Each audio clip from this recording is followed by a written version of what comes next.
Thank you everyone for being here. Today we have the pleasure of having Galkande Dhammananda Hamduru with us. So I have known Galkande Dhammananda Hamduru for a very long time, for about 8 years from 2016. So it's such a great pleasure that he's in Sydney and we can have this discussion with him. Galkande Dhammananda is the head of Walpura Rahul Institute, and he has academic training. He was in Kelaniya University in the history division as a senior lecturer and the head of the department as well. But recently he has taken the decision and leaving academic area. He is focusing on helping people and working with the community and spreading the message of healing. So for me, he has been a friend and we call him Hamduru to us. So today he is going to have a discussion. He is going to lead the discussion today. He will talk for about half an hour and then we can have a discussion after that. So the topic he is going to discuss is competing religions and a secular state. What can be learned from Buddha's teaching? So that is the general topic he is going to discuss. Thank you. Thank you. Thank you very much. Hi to everyone, and I'm so glad to come here. Again, I think this is the third time I'm in Sydney, and every time I came here, and thank you, Mr. Raj and Indira Gosaikurala, for every time we met, and I'm very happy, pleased to meet all of you today. And we have been working together for a long time now. Whatever we have been doing through Walpura Rahul Institute, this family was part of it. So in a way, we are working together through Walpura Rahul Institute. Today's topic, that the competing religions and secular, that what we can learn from Buddhism, that is the topic. And I will take few minutes to kind of as a start for the discussion, and then we will continue. Together we will develop the discussion, right? So what I see when Buddhism started emerging in India, I mean present day India political, the early days it was not India, but subcontinent, the region that mainly Ganga Valley region, and that is where Buddhism started. There, the context that the Buddhism started is when we look at historically, we can see kind of development happening in that region for about at least 600 years. That is starting of using iron tool. That happens, about at least 600 or 700 years before the Buddha, the time of the Buddha.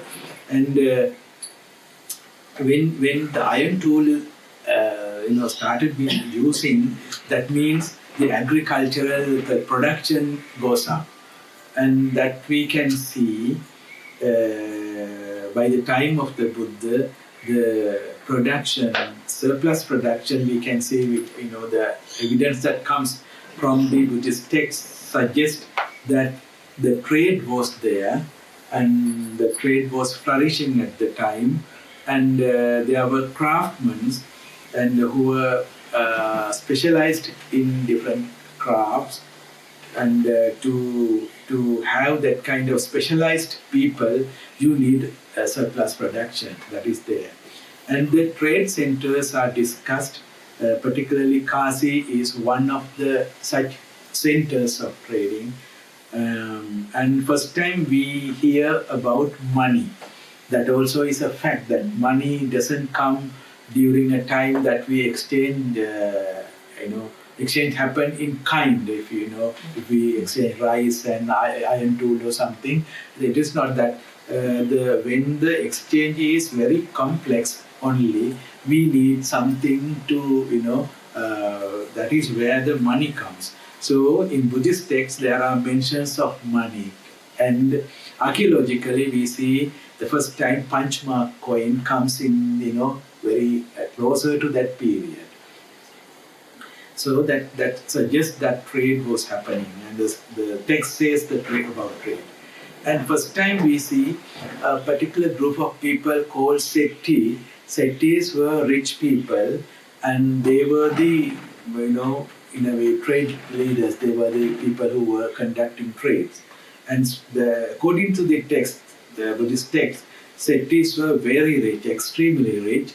They could buy, they were, we see that how much they can spend money for certain things, and that is one.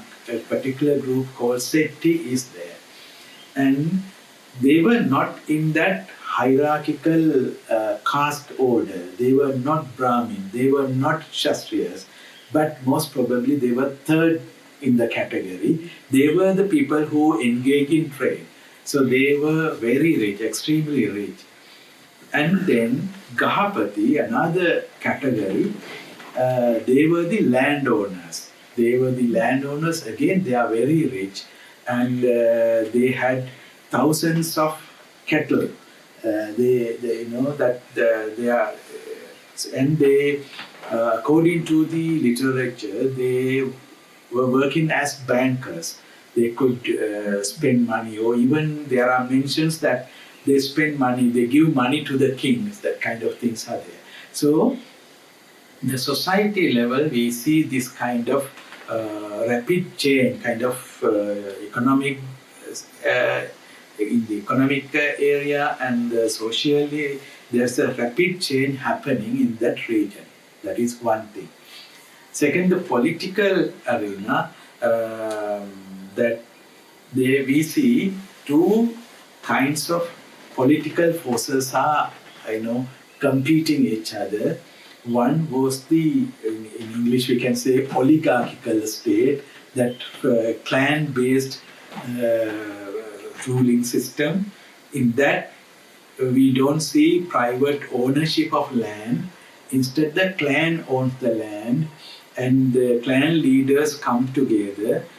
Clan leaders are called Raja, and there were many such people, Raja, and Rajas came together in one particular place called Santagara. That is what the word comes. Santagara is the place where they came together and have discussions, and then agree upon certain things and go back. And go back to their own clans, and that is how. So there are no one or, but it says Santi Raja Gruhe Gruhe. Every house there was a Raja, something like so many Rajas, that is clan leaders, and clan-based ruling system, and the property was owned by the clan. So that is one particular political system. And then based on Magad region, even today if you search in Google Earth, the Rajgir, that is the name that is used today, Rajgir, early name is Rajagaha. Rajagaha, the meaning of the Gaha is Gruha, house, king's house. So Rajagaha is king's house, and Rajagaha is, it is surrounded by 5 mountains. And it's like, if you search in the Google Earth, it looks like a fortress, something like, in Buddhist texts, it says those names are there, Vebhara, Vepulla, Pandava, Isigili, those are the mountains, and surrounded by mountains, there's a valley region. That is where the monarchical kingdom starts. That is the Senior Bimbisara. Bimbisara is the first king, according to the text, and the name comes with the word Senior. Senior means who had an army, standing army, and that is another thing, that he had an army. And then the text suggests that he was expanding the monarchical state to other regions through marriages, through other ways. He was annexing the region, and then comes his son Ajasattha, and he continued that. And so during that time, we see, even though it is not directly mentioned, so many wars happening between these two forces, monarchical state and oligarchical, family-based, clan-based system. And that it is mentioned that the war was severe, and so many killings happening. And there is one sutra called Attadanda Sutra. There Buddha says, talks about his lay life, or as the famous. There he says, seeing many people fighting for their life like fish in a pond that very little water is. Very, fish, that is how he explains. And seeing people are fighting to survival, in the war, and he fed up of, that is what comes in that sutra. That gives a vivid picture what kind of war, how severe the war during that time. And there are other stories that Kosala and Kosala's son attacking Sakyans, and he, in a way, you can call it genocide. He was killing all Sakyans during the lifetime of the Buddha, and that is one thing. And then it says how his army was washed away. When he was coming back, he camped in a valley area without knowing it is a dried river. And in India, that happens, and rain happens somewhere thousands of miles away, and suddenly the water comes and the flood starts. So, and it says the son of Kosala Raja, Vidudaba, and his army was washed away in the night when he was camped in the valley region. And in Buddhist text, it is not that explaining what is the context, and it is something different. But sporadically, we can see what kind of society that the Buddha, and then the religion, the religion that existed during time was Brahmanic. It is not Hindu.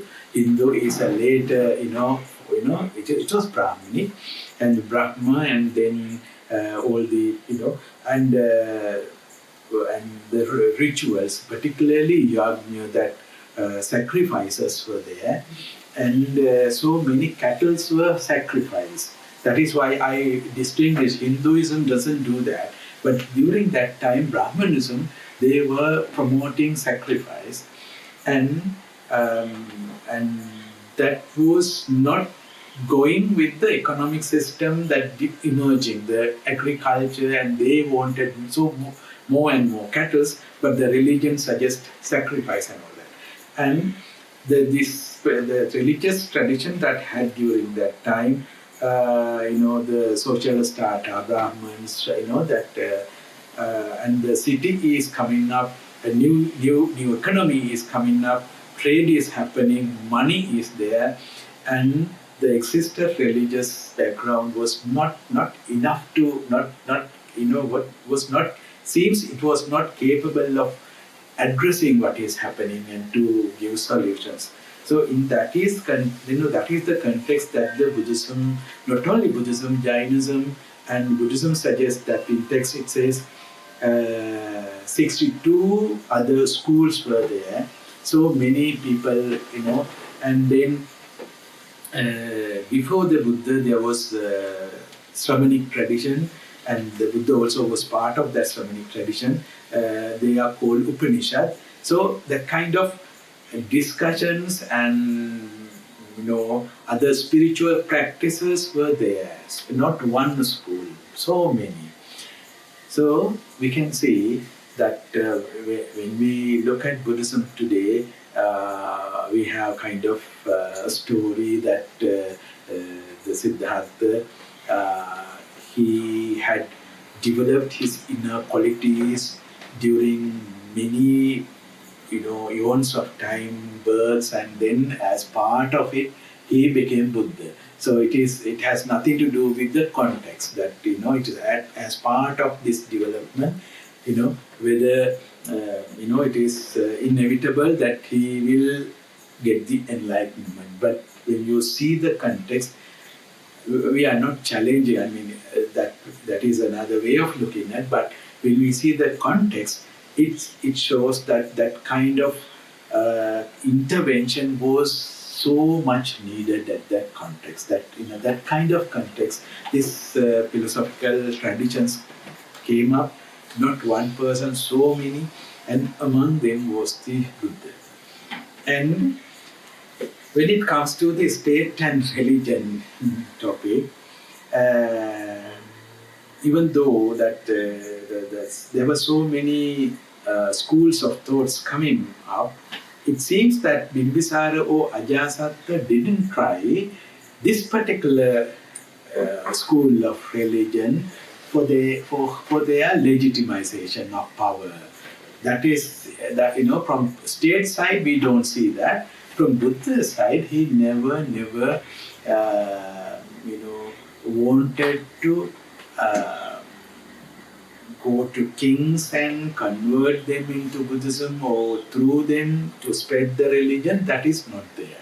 And he was, when he addressed his first group of disciples, he says, go to the mass, go to the ordinary people, Bahujana, that is the word used, go to Bahujana, not to kings but to Bahujana, and then to work for their happiness, healing, and no mention about kings or other, the word used is Bahujana. That is very clear. And even the Buddha seems never went to see kings. He was on roads. Even when he was 80 years of age, he was on the road meeting ordinary people. And it is very clear the last meal offered to him was a very ordinary, a poor person. And so even at age of 80, he was with very ordinary people, not with rulers. So that is very clear. And even after having that meal, he got some. It was not hygiene food. So it suggests that Buddha was on the road with the people, living under trees and having discussions and meeting other religious people, and that was his life. And during his lifetime, he never wanted to, it seems, he was not rejecting them, but he purposely didn't try to meet kings, so it is not. Even Kosala, king of Kosala, Pasenajit, he wanted to be very close to the Buddha, and he takes so many effort to do that, but from Buddha's side we don't see that. So that is the, and that is what we say until Ashoka comes, Ashoka the Great, Buddhism was among the ordinary people.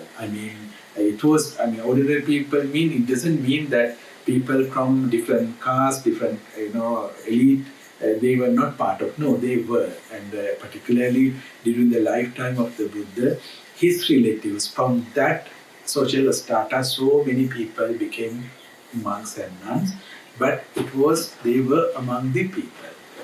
And first time the state comes to play a major role, it seems during Ashoka the Great. That was the time that the Ashoka, there are inscriptions, very few inscriptions, suggest that he was addressing Buddhist monks, and even he has enumerated several sutras that monks should recite or practice. So king, in a way, holding a kind of powerful position, and after third council, the Buddhism spread to other parts of the world, according to the historical tradition, even to Sri Lanka after Ashoka.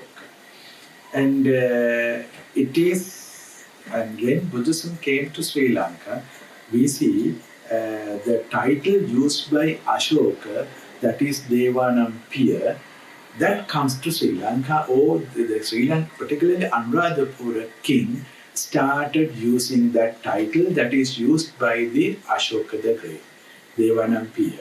And our what we see in Mahavans and all the other texts, it was one king used that, Devanampiya Tissa. But inscriptions suggest not only one king, several kings from early kings, about at least 5, 6 kings have used this title, Devanampiya, and then so it is kind of connection, Buddhism and Ashoka, as that influence we can see.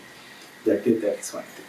And another point I want to point out, even though in India or the Ganga Yamuna Valley region, Buddhism was not part of it, was not the ideology or institution that worked with the king, or king wanted to use Buddhism to get his legitimacy. That we don't see in the first part.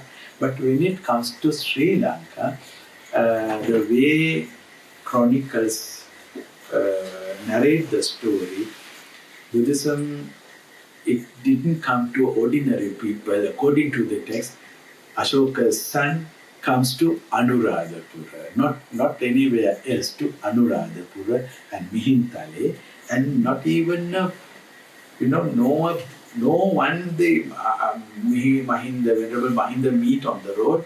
He meet first time the king of Anuradhapura. That is something he never meet anyone.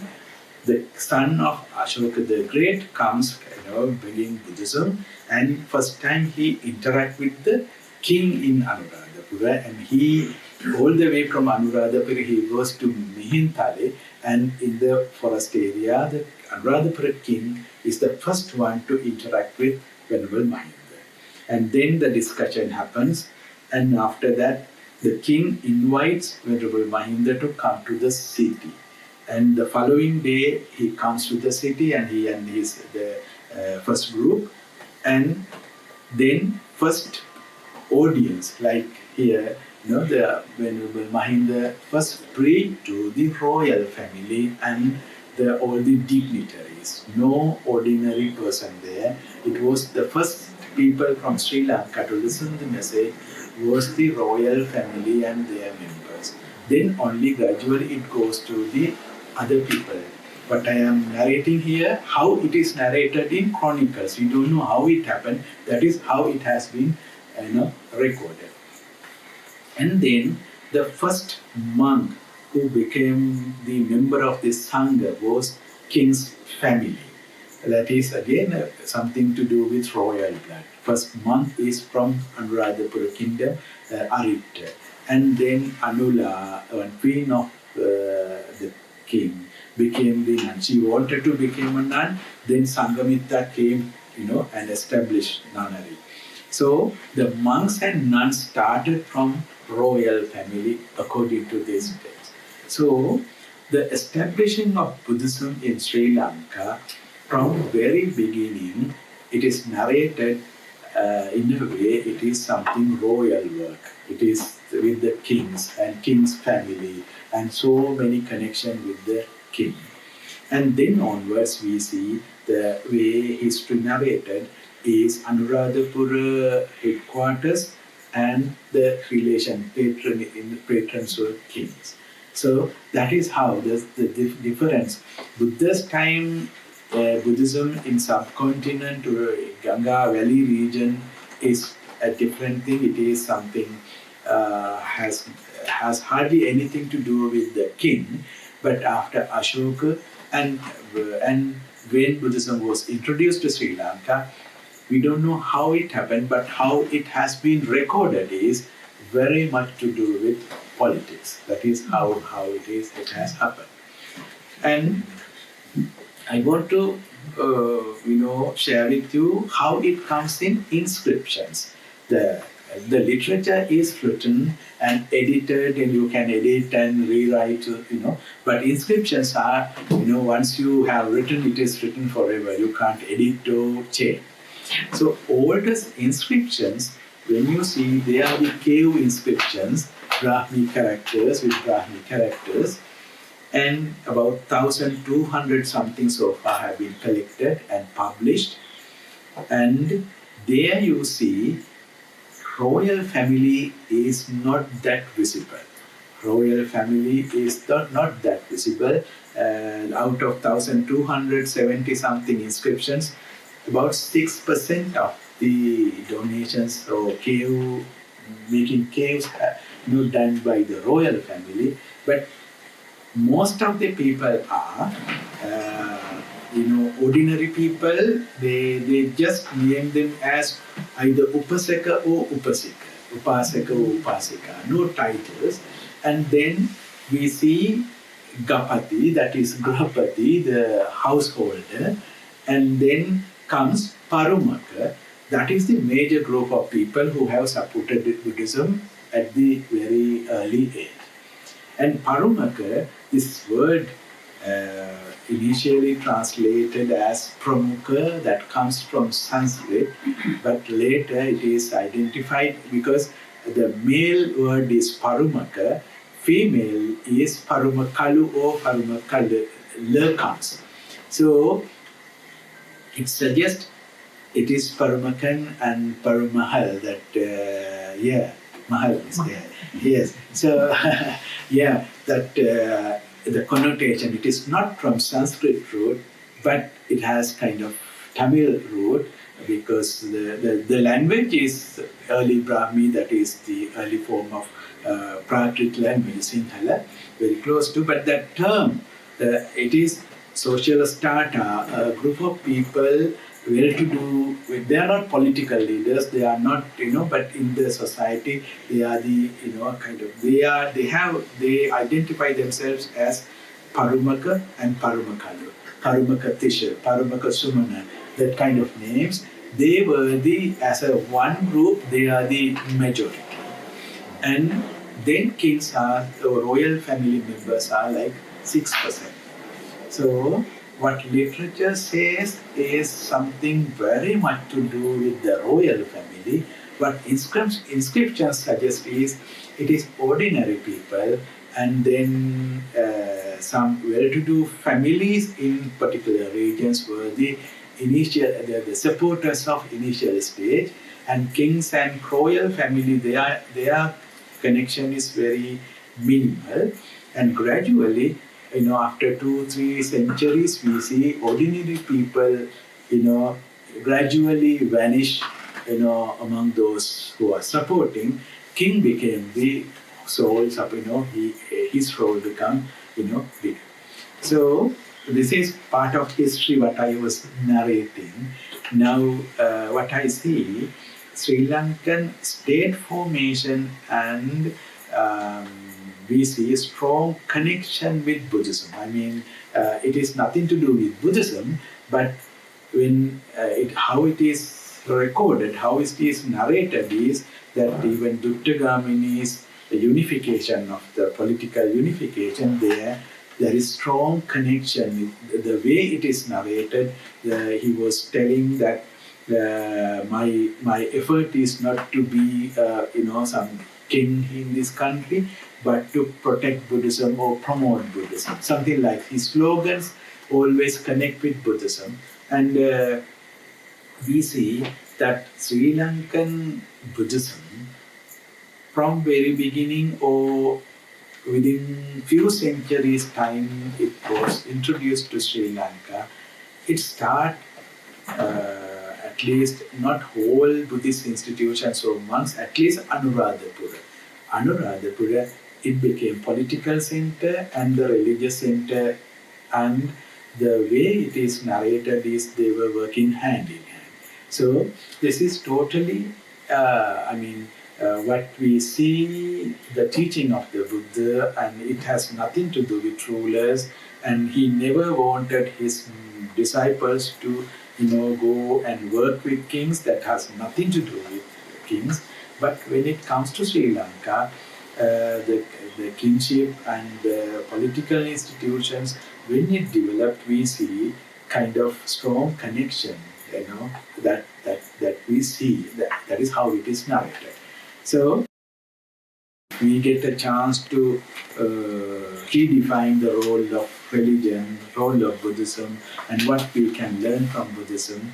What I can suggest, Buddhism has nothing to do with state. Buddhism has nothing to do with the state. It's very clear, and it is, and for the protection or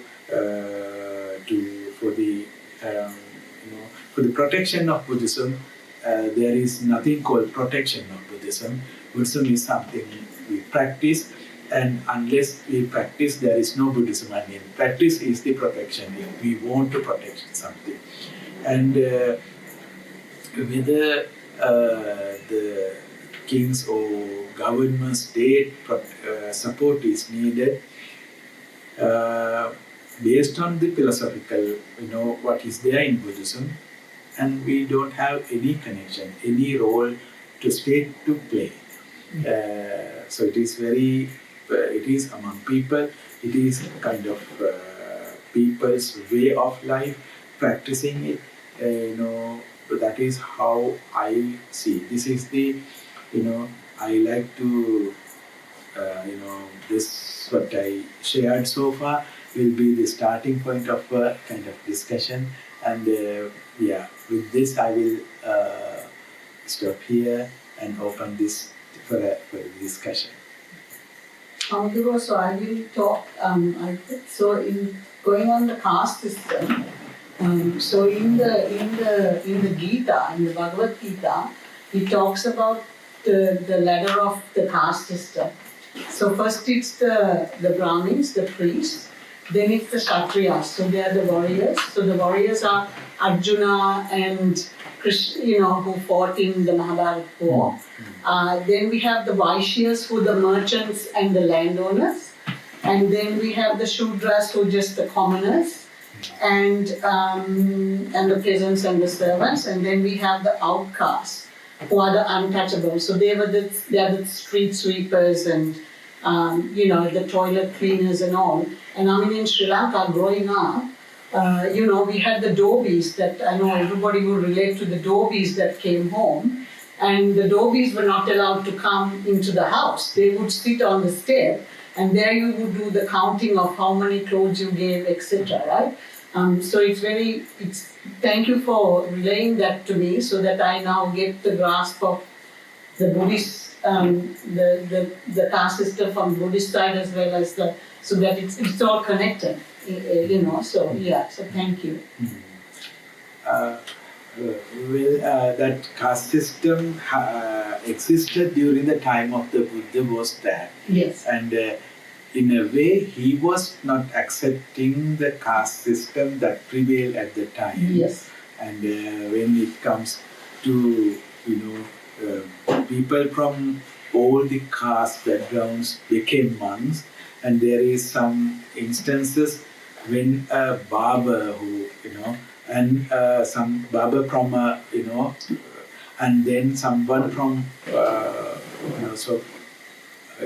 higher caste, they both, when they wanted to become monks, Buddha gave the preference first to the who came from barber, and then this order, we in a way keep seniority, we respect the senior. Now the barber becomes senior, and the one who came from the higher caste becomes junior. So make the higher caste person to respect the, So and yes, but the time, during the time, that was the existent caste system. Yes. I have a question. During colonial periods, when there were no kings, presumably the Sangha did not have as much a say in the governance of the country. And you can clearly see that in the Solberry Constitution. Solberry Constitution does not refer to any religion whatsoever. But in 78 and in 72 and in 78, those constitutions make it quite clear that the state has a duty to safeguard religion. So was the introduction, my question is, was the introduction of the Buddha Sasana that the state has a duty to protect, was that a reaction to the absence of any power during the colonial period? Any, they didn't have any power during the colonial period. Power. Yes, power. So was this put in place partly because of not having any influence? Why did it actually get into the constitution in the first place in 72 and in 78? I think the during the time of Kandy, and that is the last kingdom, right? And the king and the Buddhism in Sri Lanka, as I mentioned, it works very closely. And when it comes to the truth relic to Sri Lanka, the king became the custodian, and then annually he started a procession, and gradually it became the symbol of power. And who possessed the truth relic? He is the king. He or she is the king. So even when kind of rebellion kind of happened, and it was first task was to hide the truth relic, because that is very important. And so it is it became the symbol of power. And even Kandy, the king's palace and the truth relic, all in one place. So it is the symbol. So Buddhism has become very strongly connected with the power in Sri Lanka. And the present-day Malwatta and Asgiriya, those were closely working with the king, Kandian king, and they had influence. And once the colonial and as I remember, the treaty that is signed by there, the colonial rulers promised to protect Buddhism. That is one thing. And then it was criticized by the colonial. Then they removed. I can't remember exactly, but it was their first time that was kind of handing over power to them. But their task is to protect Buddhism. That is their colonial period. I can't exactly remember things, but this is there. That was one promise taken from them to protect Buddhism from colonial. And it was gradually removed. That is what happened. And then the colonial rule, during colonial time, I think the literature that says that Kunkunave Hamuduru was saying that මට මතක හැටියට පුංචි කුරුම්බින්නේ තොපටත් රජෙක් ඉන්නේ අපිට නැත්තේ ඒ නිසානේ අපිට හැවෙන්නේ රජෙක් ලැබුණොත් කැවුම් කිරිබත් කන්‍යම් පෙරහැර කරන්නම් සාදුකාරයෙන් ගිගුම් දෙන්න so the expectation that they and then 1940s that happened. This is something 1940s from Vidyalankara period. There are young monks seemingly influenced by leftist ideas. They come into, they start intervening political things, and then they were working with left school of, not with other party, but then they were, badly criticized by Lake House papers and all, and they even the Kandy and all the establishment of Buddhism was opposing these monks coming into politics, but they were arguing, working for the betterment of the people is task of the monk, and it is their task to voice the voiceless. So that is what they were arguing, and they were not welcome the powerful schools in a way. They were harassed and they were not given food in a certain time period. That much was the, and gradually what happened, this what started by Vidyalankara became, those who were opposing monks become, coming into politics also gradually comes into politics, and the ideology shifts, and then 1950s it became kind of powerful element that Sangha, Veda, Guru, Govi, Kam, Karu, things come later. And then after that it became power, I think, I don't know why it was included to 1972 constitution.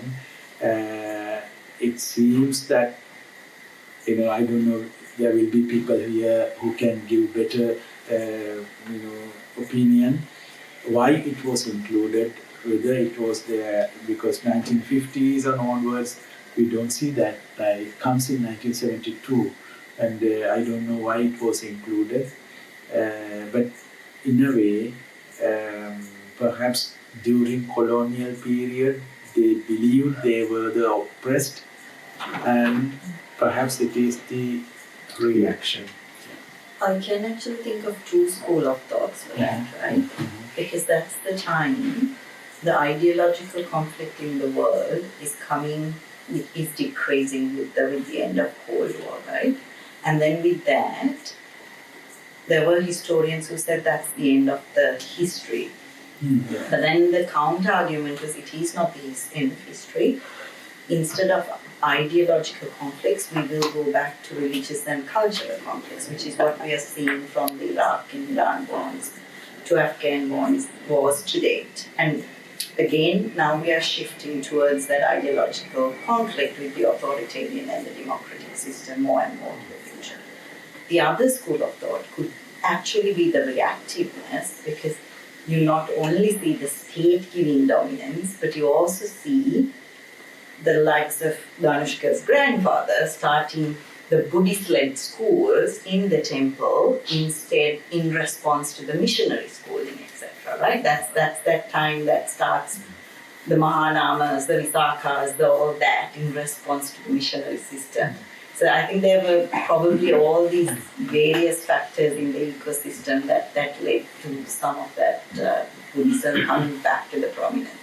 This is what I'm curious about, what will the future look like as we go back from this cultural conflict and civilizational conflict era to a new authoritarian versus democracy conflict era is what we're seeing we are going into.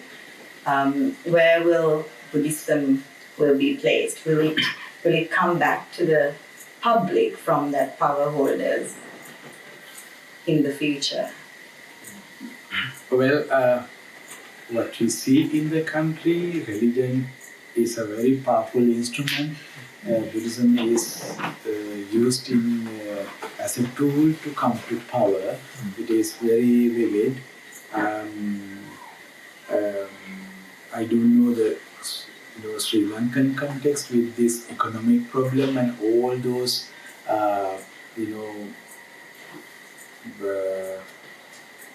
Buddhist leaders, so-called Buddhist leaders, have failed, and that is where I think if there is a turning point, I think this will be the that is how I see, because last presidential election was something very Buddhist thing. That is, I'm not talking about political things, but it, mainly it was very much Buddhist, and then even the president took his oaths at a religious place at Anuradhapura. So it is very much,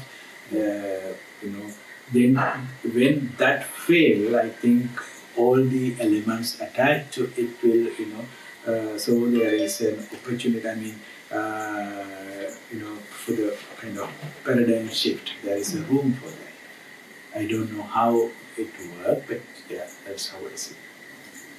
Just a small comment on what you said about the Candian, what I read is the Candian Convention of 1815, that shows that about protecting Buddhism.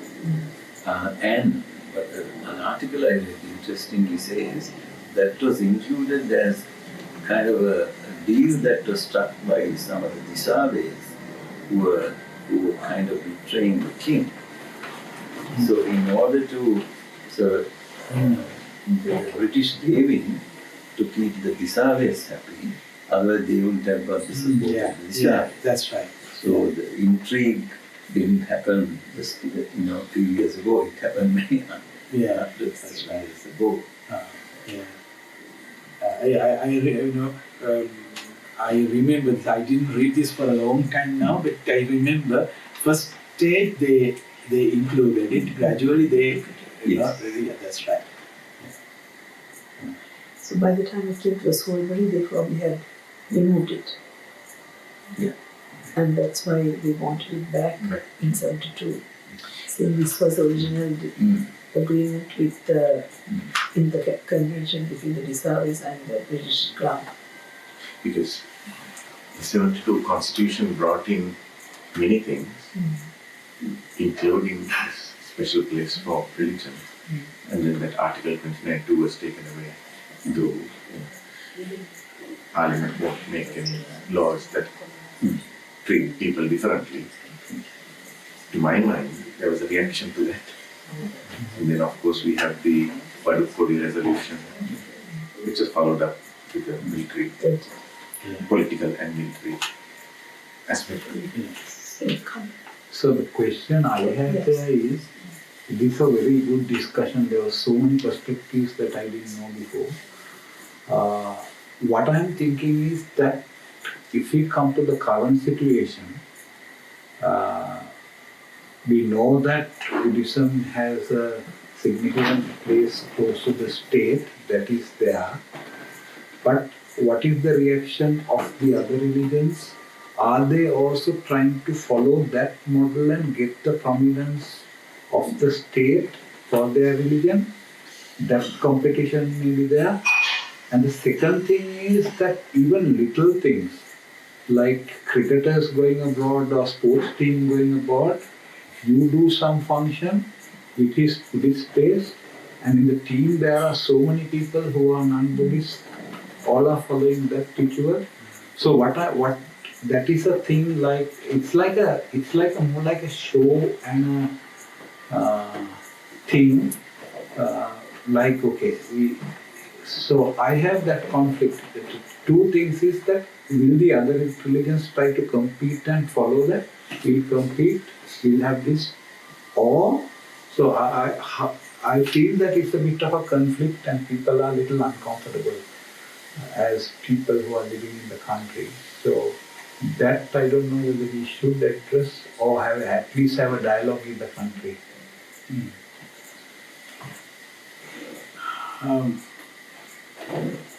Whether there is a competing to get power among religions, It's like having, like why are we having ministries for each religion? Can't we have one for spirituality or something like that, right? There is a minister for Buddhist something and then Christian, like that. So that also is saying that, look, we'll do it separately and we'll go that way, right? Yeah. So that division is also there because if you do only Buddhism, we may not get the Catholic vote, so we'll have that one. Yeah. That kind of thing. That's also related to the state, right?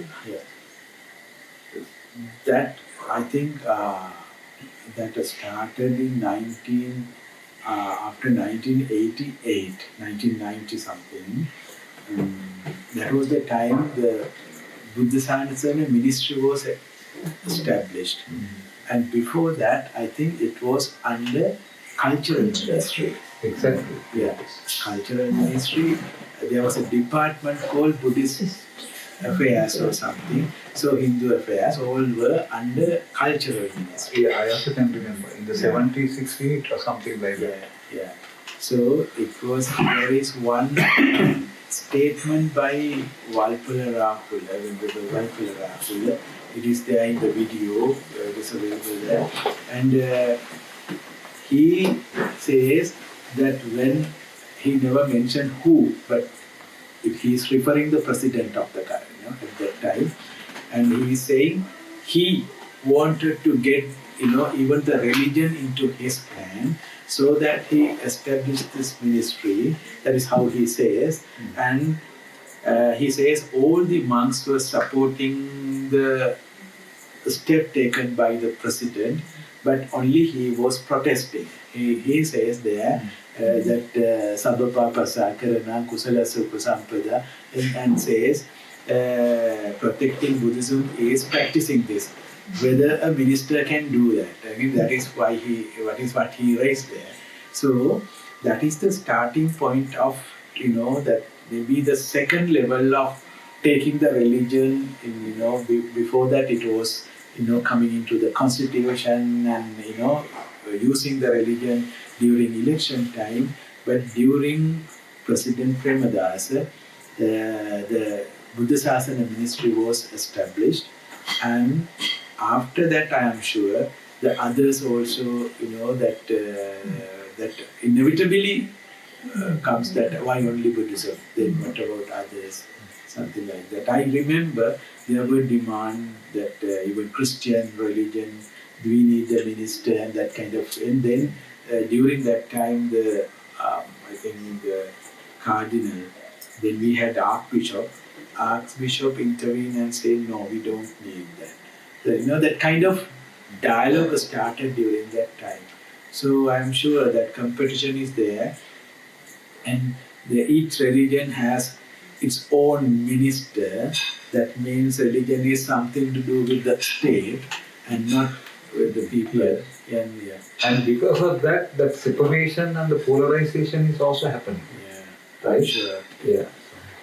But isn't it the reality though that those ministries, how much influence do they have on the people who are going to church or mosque or temple? Isn't it essentially and innately a personal practice, even though there is a ministry? So the power still remains with the clerics, with the different religious groups, because they are the ones who will tell those people who to vote for. I think, I don't know whether I'm imagining this, but they finally, it's the ordinary people who need to be influenced. Does the ministry necessarily trickle down all the way to that? I don't know on this. People who have observed the political process might be able to say something about that, but I just don't think, I don't know how a ministry for Christianity can actually grasp the power to make the Christians vote one way or the other. And not directly with the people of religion, but working with the clerics, that allocating resources, and that way they can work with the those who can influence the people. It is not that ministry directly work with people, but with institutions it happens. I don't know how far they have the power to influence the people, but definitely they can influence the religious institutions, and through various ways, supporting and allocating money, supporting the maintenance, and in that way they are working with the religion. And it was the work that is done under cultural ministry, and this is under culture, but now it is particularly religion. I have something else to say. Historically, worldwide, the two power centers, the rulers and religion, have worked out that together, if they join hands in some way, that can be good for both. And in the old days, when people were less educated, to my mind, the distance between the religion, the religious base, and the ruler base was very close. Over time, and sometimes overlapping. Today we have situations in countries in the Middle East, I think in Iran, where it is in fact one and the same. We call them theocracies. The greater the distance we have, I feel the more stable those countries are. In Sri Lanka, I feel, this has done this. At one point, we were quite close. We tried to do that and it comes back. I feel as people get more educated, knowledgeable, they will want to make sure that this distance goes back. And realizing that, it's very obvious in Sri Lanka today that the rulers find it very convenient and useful to have the monks in cahoots to work together. Yeah. And vice versa. Yeah. And it's not working for the ordinary citizen. That's true. If I can ask a question about what is your understanding of secularism? Yes. What I see, from the Buddhist way of, the religion has no rule. Our work is working with people and to help uplift their way of thinking, and that is the only role that we can play. And even during election time, that I made one message addressing monks, that monks' role is not to prescribe people to whom you should take, it is not our role, but to, uplift the minds and attitudes of people. That's the only role that we have. I see that, secular states, I think people from different religious backgrounds, they are practicing their own religions in their own spaces, but when they work with the state, all are equal, and they are working with the religion. The state has no religion because state is secular institution that provides with education, health, and road development, and to do those things. State no need to be it is not the role of the state. So I very much agree with the secular state. And my own experience in the university, once one lecturer wanted to keep a Buddha image at the end of the corridor in our department. Then I was not the head of the department, so I was just senior lecturer there. I very kindly convinced her that we should not make any religious symbol visible in the department because this is national university and we are nothing to do with religion. We are taking history and the students are coming from various religious backgrounds, and if we make one image there, the message that we are sending is this is something to do with Buddhism. So I suggest her, if you want, keep it in your your private space, not in the here. So I very much agree that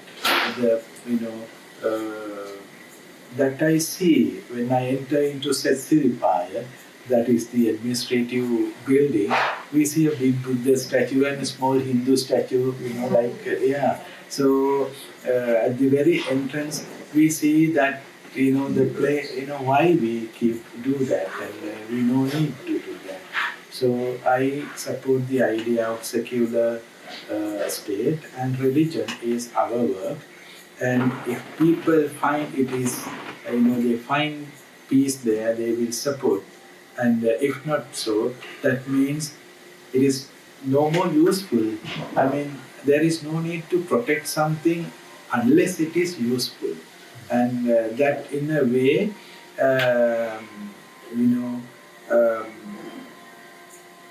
the religious people also will feel how I address the needs of the people, then only we can survive. The religion will survive. So in that way, it is healthier for the religion as well. It is not that separating religion and state, but the way they put it. for the protection of religion, the politicians has to be away from religion. So it is not that religion is threat to the state, but they put it in the other way. For the protection of religion, we are doing this. So it is, for the protection of religion from the politicians, it is, that is how I learned there, the way they put it here. Do you think that's a way forward in Sri Lanka as well? And I think for any country that should be the way. And,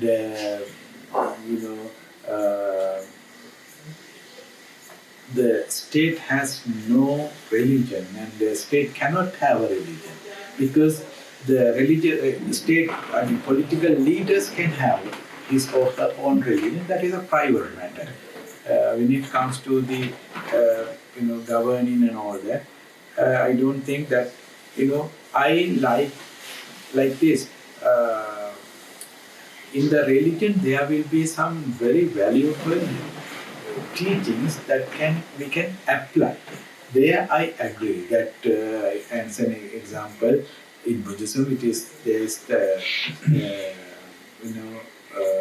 equality that is there, and I'm sure in other religions also it is there. Satara Sangraha Vastu, Samanatmata. That is the concept comes, Samanatmata. Then, yes, the government can say, we use this particular teaching in our constitution, Samanatmata. Everyone is equal. Based on this, no one will oppose it. And then, you can get such things from any religion. That is that, we all can agree. And so in that way, I like, not only that, even reconciliation, when it comes to reconciliation, it was very artificial to import certain words and practices, but instead, what we can develop from our own religious traditions. It is there, healing, wounding and healing. So what we need is healing. Everyone is wounded after the war, so we need healing. And that we can, and even if we take, in other religious practices also, you can develop such things from Buddhist tradition. There is Angulimala story, and Angulimala, first stage he is innocent person, second stage is murderer, third stage he is like a saint. And that model, the king tries to kill the killer Angulimala to safeguard those who are oppressed by the killer Angulimala. Buddha intervene and kind of provide a solution that not only the oppressed but oppressor also is saved. So there is no that oppressor is given justice and oppressed is punished. No, even the oppressor is saved in that solution. In a way, oppressor also keeping it in mind or suggesting us to look at the oppressor. Oppressor also is oppressed somewhere in the So not only the perpetrator or oppressor is he or she has one identity. He has many identities. In her journey, maybe she or he has got wounds. That is why he in turn wounding others. So the way of looking at the oppressor and the oppressed,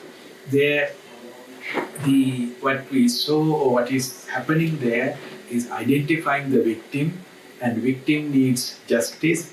To give justice, you have to punish the perpetrator. So this can't work, and I mean even the so-called oppressor is not born to be and in his process also there are wounds. So accept that nature of wounding, and then the healing is the word, and easily they could use such words. This is how we are going to do.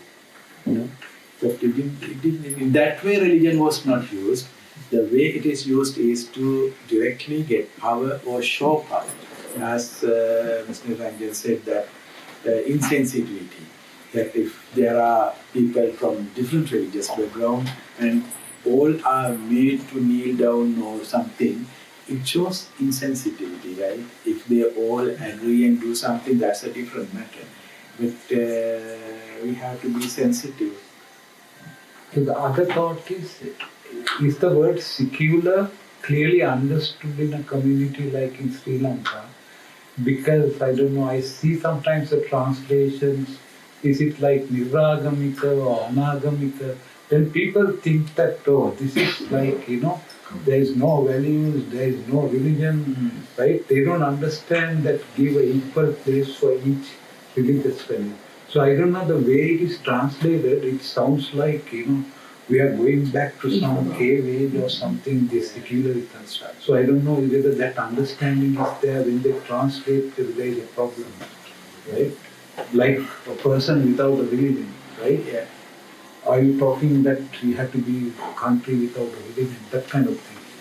I see that, I'm sure, the way it is translated and the way it is perceived by the way it is given is like it is against religion. One idea is secularism is something against religion, and the other thing is the niragamikya, that kind of words in a way, derogative way it is used, that in a way showing that they are not following any ethics or that kind of that is there.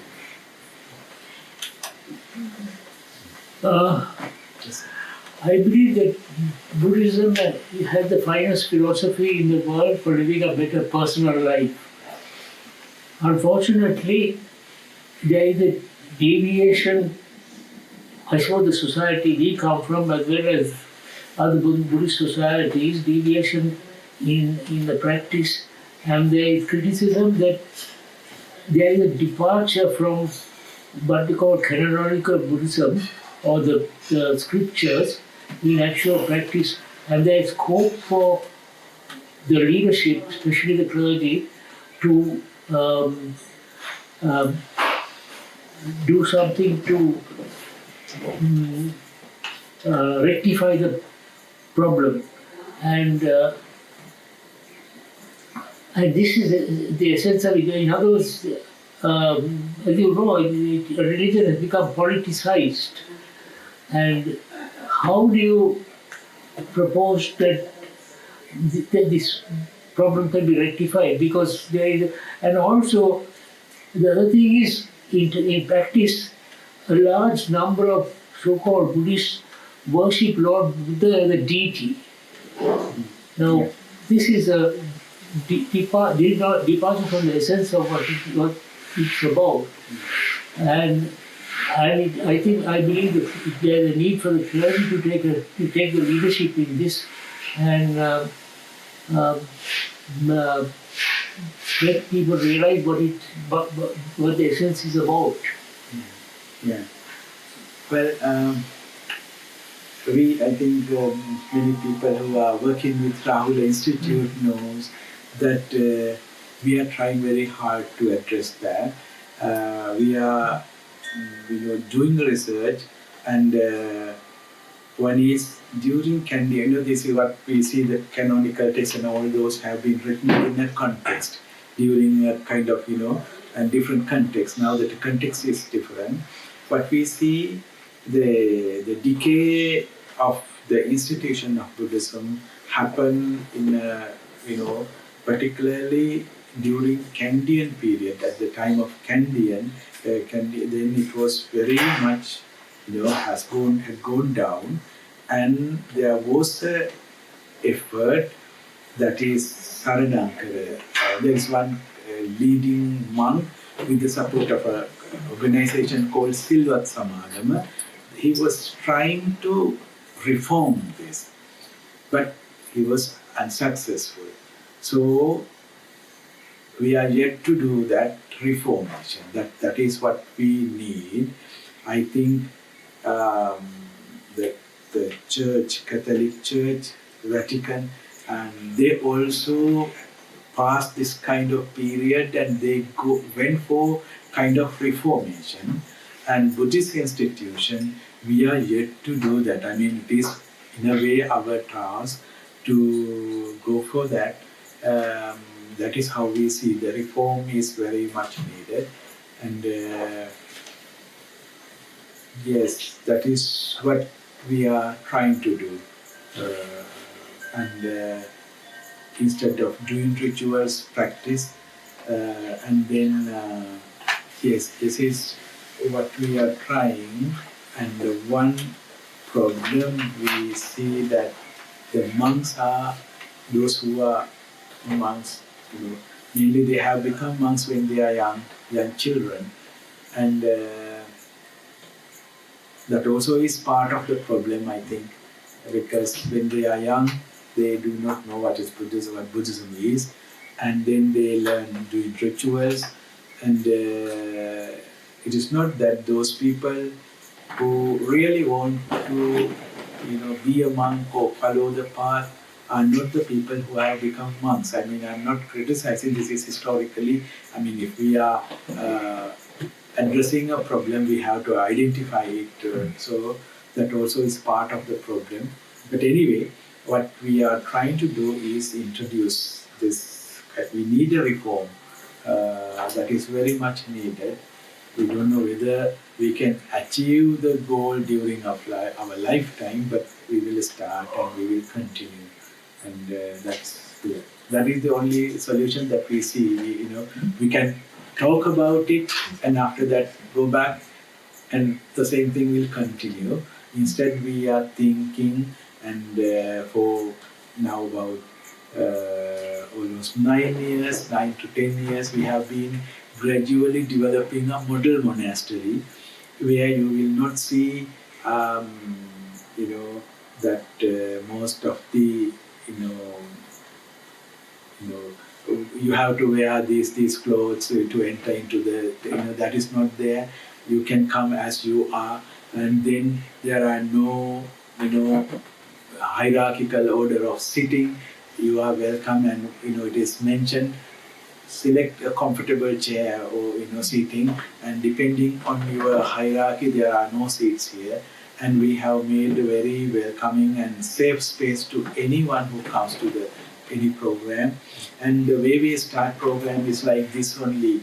We just start talking and gradually go into the discussion, and no any we try to refrain from doing anything that a person who comes from a different religious background feel that I'm not part of this. We don't do that. If something, particularly a Buddhist family comes and wants to do something, there we will do. But programs like this, we always follow that very open and yeah. So that is one area, the space and the work we are doing.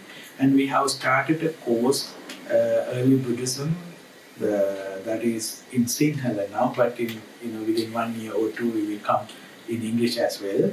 There, the method is we record our lectures and kept in LMS, Learning Management System, and every Monday we open the lecture, particular topic, and then until Friday, the who are registered, they can listen to lectures, and then the live discussion happen on Saturday and Sunday.